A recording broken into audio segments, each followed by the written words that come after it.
Super. Here we go. All right. Are you ready, John? I am, yes. Well, John, can you please introduce yourself to the Constructive Voices audience? Hi. My name is John Smith, is my real name. Lots of people ask me, is that your real name? So I always get that out there and go, really? I'm a building services engineer and a chartered architectural technologist. And I have a company called Cityzen in Brighton. And what does Cityzen do? So we are an architecture and engineering practice, primarily building services engineering. We look at building performance as well as the way a building might look and feel. So if you imagine the architecture is just the box, we look at how that box is created and then all the things that go inside that box to make it feel good and work well and sort of its energy usage. So we like all the technical parts of architecture and engineering that other people might shy away from or not really have a good understanding of. Could you list 2 or 3 projects that Cityzen has done that you're especially proud of, and are good examples about working towards net zero? Yeah. So I think one of the best ones we've done, we worked with the Southern Co-op Group over about 3 months, and I went and surveyed 200 of their buildings to look at their energy usage and their building usage and how they've actually, they have a very mixed portfolio of buildings. So they have the Southern Co-op shops that most people will know about, and they also have care homes, not care homes, caring lady funeral care homes. So they have a real diverse sort of mixture of buildings, old and new. And I was looking at the energy efficiency as well as sort of how they could become more sustainable. So we did 200 of those and basically reported on every single one of them to sort of aid where they were going to put money in their portfolio to upgrade buildings or upgrade the ways the shops actually worked. So I don't know if you noticed a few years ago, all the co-op shops changed to have fridges with doors on the front of them. Right. And that's why would that be? Why would that be? What was the thinking behind that? Just because they were cooling down the aisles in the stores rather than just keeping the products cool. So obviously there was a lot of energy being wasted all the time consistently. So by putting the fridge doors on, that stopped all that cold air energy, if you like, or coolth energy being pushed out into the sort of the aisles of the store and then getting mixed with the rest of the store, which they wanted to heat to keep people comfortable. So they actually implemented that across all their portfolio of stores. So yeah, changing the air conditioning units and the cooling units that they actually use for the refrigeration, as well as looking at, if they had glazing in the property, what type of glazing it was. So all the small things that go together to save the energy for them. That was really important for their sort of corporate social responsibility. So it was quite good. So that was a really good project for us to be involved with. And then on a kind of personal and business level, I was part of the Brighton Energy Co-op, which you may or may not heard of. And that now has, I think it's a portfolio that generates 3 megawatts of electricity in and around Brighton and Sussex. And it's got, I think, 800 members. So I was one of the first 8 people, and we sort of came up with a strategy when the government came out with the FIT payments. And I think the original guy who developed it, Will Cottrell, had been out to COP26, maybe. I think it was Copenhagen, and just came back and got going. There's this thing which is a climate emergency, and nobody seems to be doing anything about it. What can we do locally? So we started to work out how we could put solar on buildings, and it went from a very small, a 37 kilowatt array to now we've got, say, 3 megawatts of power being generated in Brighton and Sussex and the surrounding areas, and that's really fulfilling. And I was Yeah. So what kind of buildings are they on? I mean, are they on residential, business, or both? So we went for the big hitters. So we've got Shore and Port in Brighton, and we've got various sheds that have big arrays on. And then we've got churches, schools, other industrial units. It's where we can get as big as possible to have the most impact as possible. And it also, at the moment, is generating, not necessarily generating, it's creating the energy locally. So you haven't got any transmission losses, and it's also providing energy locally for the people in those buildings at a far preferential rate than what is being charged by the big energy providers at the moment. So it's kind of a win-win in terms of energy usage and repayments. It's very, very good. I'm very proud of that. I'm no longer a director there, but it's good. And so that particular project is saving money for the people either renting the buildings or owning the buildings. Yes. They're actually cutting down the bills. I think, very much so, as well as cutting down the carbon used in that area on those buildings, and then the surplus gets fed back into the grid. So it is a fine balance of what people use versus what actually goes out sometimes. But it's a really good thing, which I'm proud of. I'll give you a link afterwards. Okay. Please do, because it's a really good thing. And then sort of more recently, Cityzen has been sort of working with various developers, local councils, and looking at housing in general. A lot of social housing as part of larger developments. We don't do domestic projects anymore. We tend to look at how we can improve the environment through larger scale projects. So we've done quite a few developer estates, but then making sure that those estates have not just met building regulations, but always surpass what the building regulations require. Lots of people just say, oh yeah, it's met building regulations, it's amazing. Well, that's the minimum standard. You should always be surpassing it as much as you can push a developer to put the money in. With air source and solar on things, and then improving the insulation and air tightness as much as possible without being detriment to the environment within the buildings. So it's that's kind of what we're doing at the minute. So, as I'm sure we're probably staring into a grim winter, not only in the UK but across Europe and further afield. And I have to ask. I mean, is the concept of net zero being pushed way down people's agenda, whether they be householders or indeed business owners, that energy costs are what are going to make net zero not so relevant this autumn and winter? Yeah, I think it's a really good opportunity to push the sort of the whole climate change, net zero, energy efficiency. I don't want to say agenda because that sounds wrong, but it should be at the forefront of people's minds. Yes, it's going to cost everyone this year, and until I don't know when. But at the same time, we should be thinking, well, if things are going to cost that much, why don't we look at reducing the actual need? I wrote a blog last week just because I was having a bit of a rant that the best energy is the one that you don't actually use. So if you can work it out within your building to not use those sort of kilowatt hours of energy, be they gas or electricity, just by turning things off, turning things down, I don't know why the government isn't pushing that agenda further. It's free, some easy sort of wins for them is just doing some. I go back to the old public service broadcasting films of the sort of post-war era, 50s, 60s, 70s even, and just saying, turn your thermostat down, turn the lights off.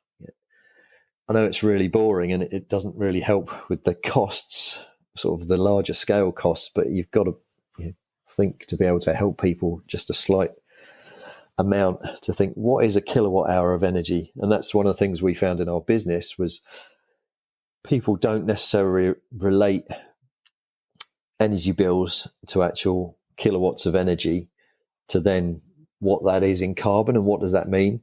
So we sort of always talk about sustainability, but we ended up not necessarily talking about sustainability within our business, but actually talking about monetary sort of savings as well as the carbon savings, because people understand money more than they do carbon. And that's one thing we found quite a lot over the years.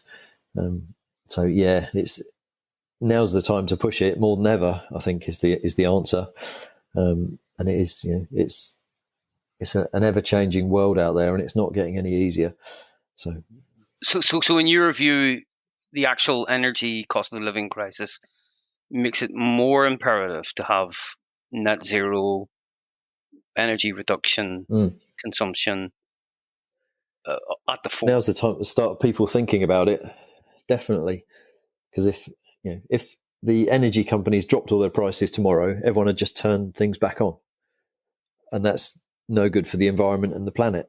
So if we talk about it now, at least they're thinking about it when the energy prices come back down, and they're going, oh yeah, but if I do start turning things on, what's my carbon emissions?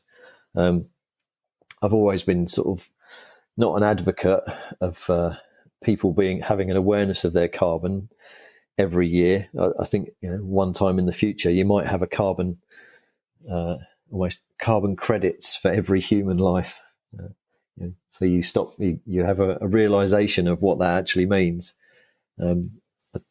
Sounds a bit totalitarian maybe, but there's got to be a way of people understanding what it is they're doing, either taking a trip in a car, taking a trip on a plane. What does that actually mean in terms of carbon? People aren't really getting it. They get it in terms of money, but in terms of carbon, every time you get a piece of plastic and throw it away, is that plastic being reused, recycled? Is it part of a circular economy? All of these things we need to really push home and think about. And I think I'm just turned into my 50s, and I can see sort of younger people than me in their sort of 20s and 30s not really understanding all of this, but actually in schools and the younger kids and people coming out of school, it is really important to them, and that agenda has been pushed, and I think it's really, really good. So I think it will change over time, but yeah, I don't know when that time's going to be yet. Constructive Voices were at the Footprint conference in your hometown of Brighton back in June. One of the messages that came across was that many felt there's not enough energy in action at both local and central government level in relation to net zero buildings, all that kind of thing. What do you think about that? Totally agree. We've been doing various projects over the years, and I was one of the people. We did it was called Pioneer Places in Brighton, and myself and I think about 5 or 6 other companies came together in Brighton to provide a analysis for the government as to how could you retrofit buildings. And what we did is we did 100, I think it was 100, maybe more, but it was definitely over 100 surveys, doing energy surveys and audits of domestic dwellings.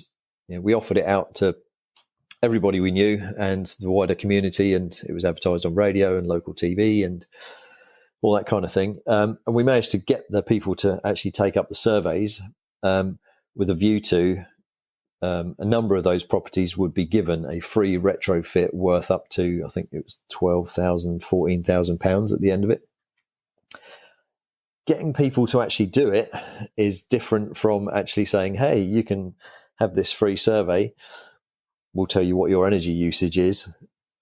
And then getting people to actually take it on board and do things about it can be a very difficult thing if there's no government sort of funding behind it. And we found it was quite difficult even if we were giving away free funding. So some of the ones which actually won the free funding went, can't do it at the moment because of X, Y, and Z. Could be work life, or we're going on holiday. And we only had a 3-month window to do all of this work and do the surveys and then get planning permission and then get the work done in these properties. So it was quite a tough challenge. And then we did all that.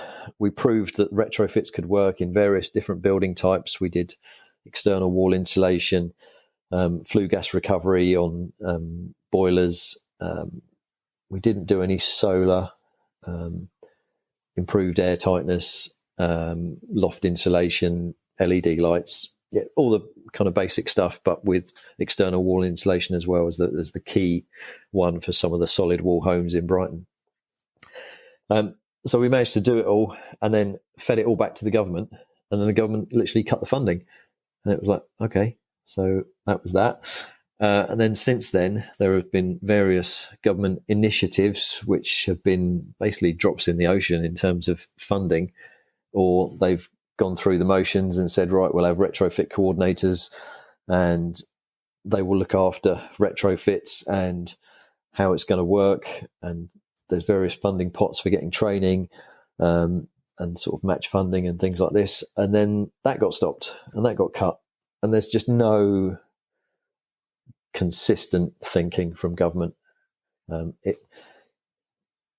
you think that the energy crisis and the call, the demand for subsidies to people's energy bills, that's going to mean that things like retrofit schemes are going to be, neglected further? I mean, financially, is that what your fear is in this current climate, this current situation we're in? I think so. Yeah, I think it really will, because the amount of money they're going to spend on topping people's bills up, or not topping them up, but giving financial assistance to cope with their bills.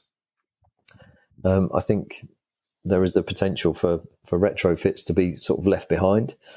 But again, I think it's now is the time where you go, actually, okay, if there is going to be this financial crisis, let's look at getting over this hump now, but then putting in place a long-term multi-government timeline of looking at all the buildings that we've got in the UK and starting top and bottom down to work towards the middle, because it's going to be the big buildings which have got the real energy intensive usage, and then it's the people with no money in the council housing and the social housing who have also got no money, and it needs to work at both ends of the spectrum to work down to to people like me who have got enough money to insulate our homes and put solar on. We're okay, but everybody else, I really fear for how they're going to afford to pay for their energy. And if there's no landlords willing to stump up for additional insulation or aiding their tenants with LED lighting or making sure that the double glazing is fit for purpose or whatever it might be, it's going to be a real hell of a year for people, right? So retrofits has got to be part of that discussion, and going forward until the whole country is done. It's got to be done. And in your view, in your view, how central to construction industry playing its part in net zero, how central is retrofitting in the UK to that goal? I think it depends on where you look. That most of the construction industry is driven by profit at the end of the day. If it's not making money, then it doesn't happen. And the building industry is, it's a difficult, fickle industry. And sort of post-Brexit, we've had a lot of migrant workers going back to wherever they've come from. So we've lost a lot of the workforce. We've also lost a lot of the driving or drivers for deliveries. So I found on sites that not only have costs of materials gone up, due to current crises. Getting labour has been difficult. Getting deliveries has been difficult. And if people aren't making money on site, then that whole thing is squeezed. And then to add, we need to retrofit all these buildings. It's like, well, it's going to cost a fortune. I don't think there's one answer to it, but that's why I think it's got to be government-led. I was going to say, before we went up to London to have a workshop at Parliament with various other construction industry leaders and discussed how you could get retrofits to the forefront of things. And the easy one is reduce the VAT on energy efficiency products, or even get rid of the VAT on energy efficiency products if you're doing a retrofit of insulation and air tightness or other elements. But so it did come in part for PV, but everything else seems to be a bit behind. So. There seems to be also political pushback in relation to another important energy changing initiative, solar panels. We've heard both candidates for the next occupancy of number 10 Downing Street talking about solar panels filling quality farmland, hazards for rural communities and food supply. How can you get around that pushback and emphasize the importance of solar energy to replace? I mean, there's a number of factors in there. Yeah, I mean, one, solar shouldn't be seen as the be all and end all, and it's only a transitional energy system, if you like. It could be that yes, those fields are filled for X number of years. If the government does what it says and gets nuclear energy online within 5-10 years, then those solar panels will be reduced. They can go away again. So it's not a final fix.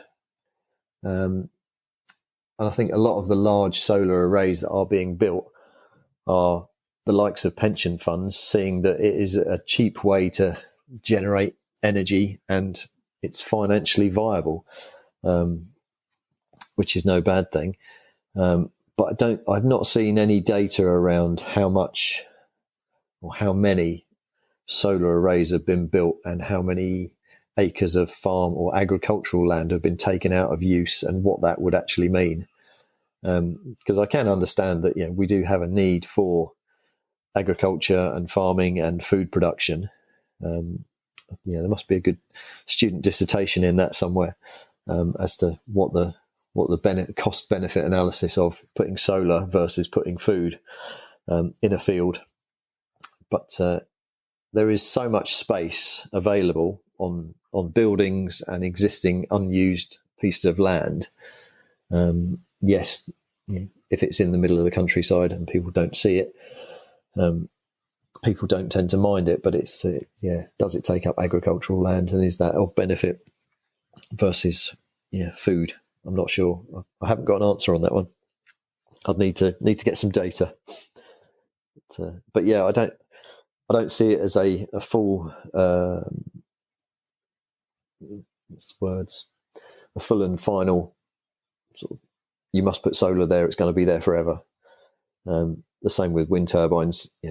People don't like to see new things and wind turbines. I mean, we've got a lovely big array of Rampion wind turbines just off the coast here, and it looks great. But I don't think it's going to be there forever.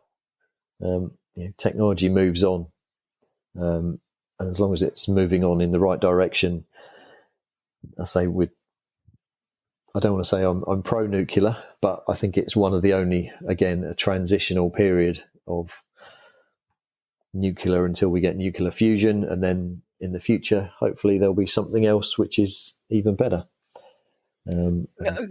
Staying with the solar panel question, I mean, do you think it's feasible that we can have them not only in big buildings and and we have the wind obviously out there in Shoreham offshore. But that you mentioned things like housing estates, public housing estates. I mean, do you think it's realistic and feasible to erect solar panels that could provide energy for a given housing scheme, well, wherever that might be? Yeah, absolutely. I mean, if the site has been well designed and the building orientation looked at as part of that design process, there is always a way to put solar on the roofs. Anything that doesn't face north, you can get a good amount of energy from. So southeast, east-west facing or south facing is great for solar. Yes, if it's east-west, you don't get the full benefit of the sun. So it'll either be morning or evening sun you get. But yeah, you'd be surprised how much energy you can generate. And it's usually enough. And if you tie that with battery storage as well, you can get a hell of a lot of energy for a domestic home from a 4 kilowatt array, say, and that would normally be quite easily put on a standard domestic 2 up, 2 down roof. Mm-hmm. And obviously that will reduce bills, won't it? I mean, for the households. Absolutely. Yeah. You'd be surprised how much energy you can sort of save over a year. But as I sort of tell everyone, it's a bell curve. So obviously during the summer you get more energy than what you do in the winter. So you've got to look holistically at buildings and go, okay, summertime usage, we can take that out with solar, and we can store some bit in the batteries so we can generate during the day when people are out at work and then use that energy at night from the battery systems. But during the winter, it's more about the heating usage when you can't necessarily generate electricity or can't generate as much. It still works, but it's not as efficient. So it's making sure that the buildings are well insulated so you don't have to use as much. Again, best energy is the energy you don't have to use. It's using that minimal amount of energy to create the comfort within the homes. And that's kind of where you have to look at all the holistic elements of insulation, air tightness, controls, how the building's actually being used. And that's more of a problem during the winter. And that's why this year's energy crisis is going to be really hitting a lot of people, because nobody's been looking at their homes, and nobody's talking about turn your thermostat down, look at where you've got gaps around your windows and seal them up. All the little things that you can do to start with. Get big curtains. It's going to be tough. Do you think that people, or ordinary people out there, are as receptive to the kind of ideas and concepts you're pioneering as the industry is, as the construction industry is itself? Do you think people do get it, that there are things that can be done to make the building you're in more energy efficient? That's a difficult one. I've had all sorts of clients over the years. Some have not believed in climate change. Some have been quite, well, solar panels, they don't work, do they? And wind turbines only blow when it's windy. It's like, well, yes, all of those things, but it's trying to prove to people, and I think that's where the sort of financial cost of things, if they see the cost of energy and they can't afford that energy, and they think, oh my God, where does this energy now come from? How do I save it? That will start people thinking and trickling down that sort of, right, okay, my energy comes from, well, is it the power station down the road? Is it all those solar panels? Do I need to get solar panels? What is it that I can do to help myself? It's been quite funny. We've done various retrofits for people, and some of our family have put solar on their roof, and everyone else in the street's gone, oh, should we do that as well? Does that work? And it's very much, it's not necessarily in certain people's sort of field of vision. I'm always surprised that I've got an inquisitive mind, and I'm always looking at, is that new thing what everyone should be doing, or can we integrate that within our processes and systems and for future buildings? But a lot of people just work day to day, want to live their lives and not really worry about it. And it's only now when they can't afford the energy, when they're going, oh, what do I need to do to be able to afford to live in the life that I want to live, comfortably, warm, safe environment. So I think it's, so now's the time to talk about it more than ever. So in many ways, this crisis could focus minds more on energy efficiency in the home and the workplace. I hope so. Yeah, I really hope so. And I think if it doesn't, we've lost a really big opportunity to go, or at least to go, hey, do you remember when we couldn't afford energy back then? Well, now we can't afford the planet dying, and having that conversation. But a lot of the time, again, it's if people don't see the flooding and the changes in the weather and erosion of sort of bodies of land and digging up the earth to get oil and gas out of it, they're not fussed about it. It's just you plug something in and it works. That's how it works, right? So it's making sure that we keep people talking about it and understanding it. And if you can't afford it, then people tend to ask why not, and what's the reasoning for that. Now, your business has a relationship with the University of Brighton, as you do. Can you just outline that broadly, what that is? Yeah, sure. So I went to Brighton University. I was a mature student after I'd been a building services engineer for about 15, 17 years. I can't remember how long it was now. I went back and did a degree in architectural technology. And then ever since then, I've had a really good relationship with the university. And then 2.5 years ago, there was an opening role there for a part-time lecturer. So they sort of said, hey, you should come in and help us. So I've been lecturing there, architectural technology students, project managers, QSs, construction managers. So everyone within the built environment that's not necessarily an architect, I get to sort of talk to and talk with about all the projects that they have to do throughout the year. And I will look at building regulations. I will look at sustainability. I will look at working in practice. I will look at planning and how to actually draw as well. That's one of my big elements. So I teach them AutoCAD, and they all have fun with that. So it's quite good. But again, it surprises me how they think kind of literally about things. They very much take it verbatim and go, right, okay, that's the way it goes. And we try and change them and create that inquisitive mind about how things work and what things might work and why, and all the things within the built environment. So yes, I really enjoy it. I really enjoy sort of giving back to them and giving them a flavour of what it's like in the real world when you're trying to work with a developer who wants something for X number of pounds, a client who needs something for X number of pounds, a builder who wants to build it for more than what both of those people want to pay for it. And it's finding that pragmatic middle ground, and also then working within the bounds of these are the building regs, these are all the things we legally have to do.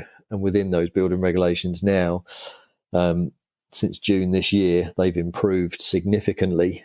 I say working towards net zero, and we have to look at more sustainable measures. We have to look at the thermal junctions of buildings, as well as the sort of thermal performance of the walls. So it's the wall to floor junctions, the sill to head of a window junction, and things like that. And getting that through to the students that it's not just, well, this is a building, we're going to build it. It's all the very small things that go together to create that big picture. So yeah, I really enjoy it. And are you encountering novel ideas coming from the students themselves? The future architects, the future engineers. Are they coming up with concepts that are surprising you in relation to the field that you're passionate about? For me, it's terrible. It's never enough. Right. It's good fun.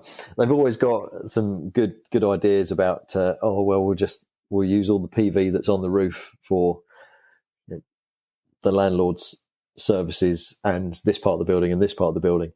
And then I'll go, okay, but is that enough energy? And they'll start thinking and questioning it. Oh, well, we could put it over here as well. We could do this. Or if they're looking at a combined heat and power plant in the basement, it's like, great. How are we going to do that? What else could we do? Could we do a district heat network? It's like, yes, that's a great idea. It's putting all those things together, and I think it's really good. I think there's some good students coming through, but we just need to keep pushing them in the right direction. So some and good ideas. Do they get practical channels in the industry to express those ideas, put those ideas into practice? It's two ways. They all of the students which I look after go out and do a sandwich placement year. So they do 2 years at the university, and then they've got the option to do a sandwich placement in practice to see what it's like in reality to work. Some of them go out onto site and work. Some of them are office based, depends on what role they're doing. And then they come back and do the final year. And then in the final year, part of that is very much project based. And as well as myself, there's at least 3 or 4 other external examiners from industry who come in and they talk about their project. And then myself and the external examiners will quiz them and really drill down into what they're doing and what their ideas are. So they get a good bit of feedback. They do that in the second year as well, but we're not as harsh on them. But yeah, so they do get some good industry feedback, and they get to go out and practice as well. Given the goals that you work towards, the principles of net zero and energy efficiency and savings, what tips would you give? What key pieces of advice would you give to recently qualified architects and engineers? What would they be? Ooh, that's a good question. I think the key ones are always think why you're actually doing this and what the end goal is. And then how is the sort of the principle of, do I actually need all of those products within that building? Can it be simplified? Can we make it easier? Can we insulate it more? And then looking at, in terms of energy, is how can we make it more energy efficient and not actually use energy in the first place? And if we can keep improving that, that's really good. That's my key sort of things, is keep it simple, keep it energy efficient. Then you can look at generation of energy itself locally. And if you can do that, then the final fallback is generation within the local area. I think there's a few good examples of that throughout the country now, and it's really easy to find where people have done good exemplar projects. And it's just keep inquisitive and keep them in mind that you don't want to waste anything, be that materials or energy. And that's where you've got to start, is think, do we actually need this building in the first place? And sometimes we go into clients and meet them and they go, oh, we need all this new space for our project. And we'll look at it and go, actually, why aren't you using all this existing space on the site already? You've got all these buildings. Why don't you just reconfigure them don't build a new building using up loads of existing materials or new materials. Sorry, use what you've got.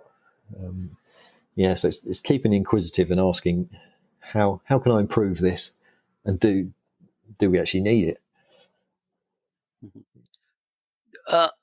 Let's return to one of the big themes that's casting a shadow over all of this, and it's, of course, again, the energy crisis, the cost of living crisis, the pending winter of gloom and doom that we're being told about. Yeah.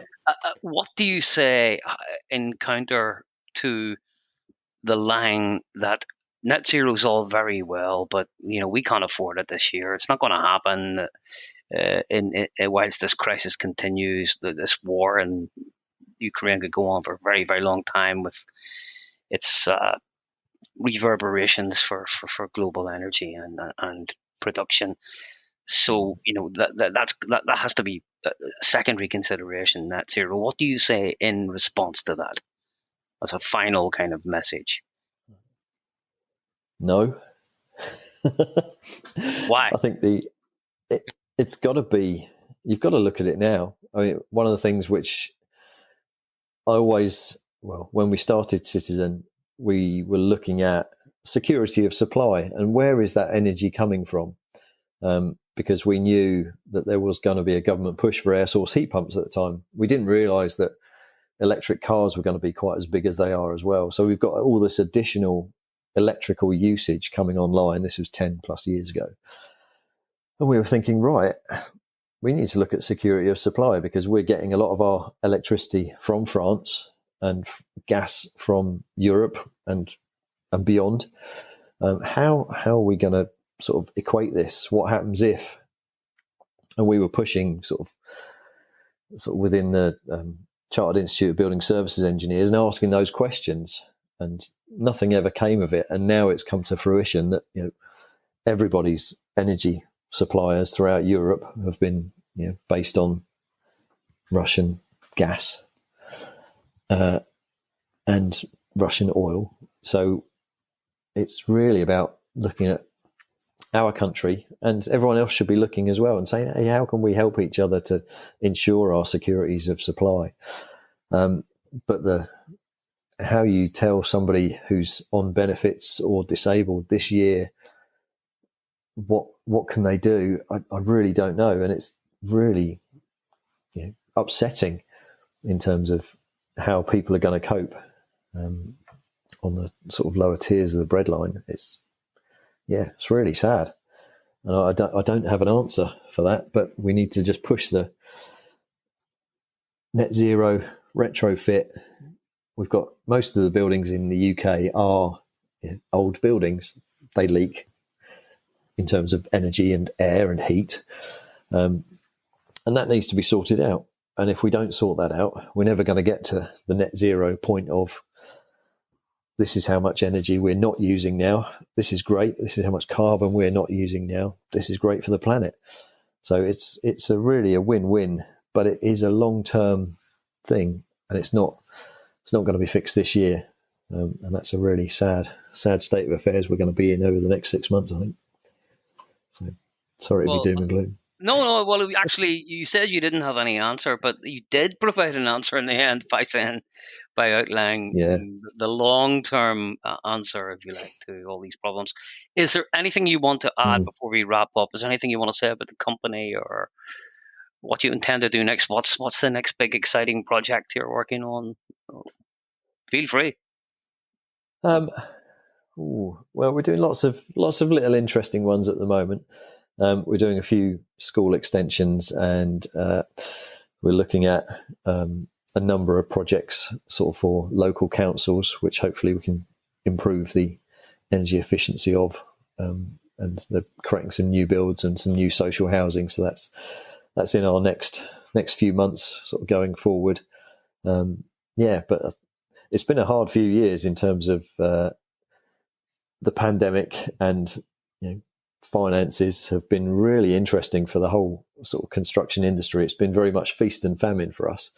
And I think the next 6 months is going to be exactly the same. anyone who's a business owner out there, I totally feel for you. It's locally we've had a number of companies go into administration, be they contractors, architects, and other people in the business. So it's a hard landscape to work in at the moment, but it's always exciting. And on to the next big thing, whatever that may be. We live in interesting times, eh? Another curse. Very much so. I never thought we'd be living through a pandemic, a war in Europe, and financial crises. It's all happened in the last few years. It's crazy. Yeah. Look, I'm happy. Jackie, do you want to come in? Jackie? Yeah, I'm also happy. I covered all the bases. Can you not hear me? Yeah, it says John was great, and I thought it was very, very absolutely eclectic and across the board. Specific I thought so as well, John. Yeah, really good. Yeah, perfect. Really I thought so as well, John. Are you happy yourself? Are you comfortable with how it all went? Oh yeah. Cool. I'm always happy. Yeah, fantastic. Good. Okay, good for you. just as well as you brushed over the last few years. Yeah, exactly. Yeah, you've got to be. Just as well. We have to keep smiling. Absolutely. Anyway, that's it. No, I thought it was absolutely spot on. We covered, everything that I hope we would cover very comprehensively. We will probably broadcast sometime during September, but I will be in touch with you in the meantime. Cool. Ask you for if you have any nice imagery that we can use on the site and social media. Yep, sure. And when I have a finalised date, I'll let you know, obviously, as soon as possible, and we can also collaborate a bit on social media to get the best out of it for you. That'd be amazing. Let me just put in... That's about Brighton Energy Co-op. I'll just put that in the chat. That's a good thing that I always talk about, just because it's been so well received, and it's done so well. We've gone from a few people putting in a couple of £1,000 each to it's now got £3 million worth of asset, and it's just a wonderful thing. That's impressive. Yeah. I'm stopping the recording, so there might be just a quick interruption. Hold on.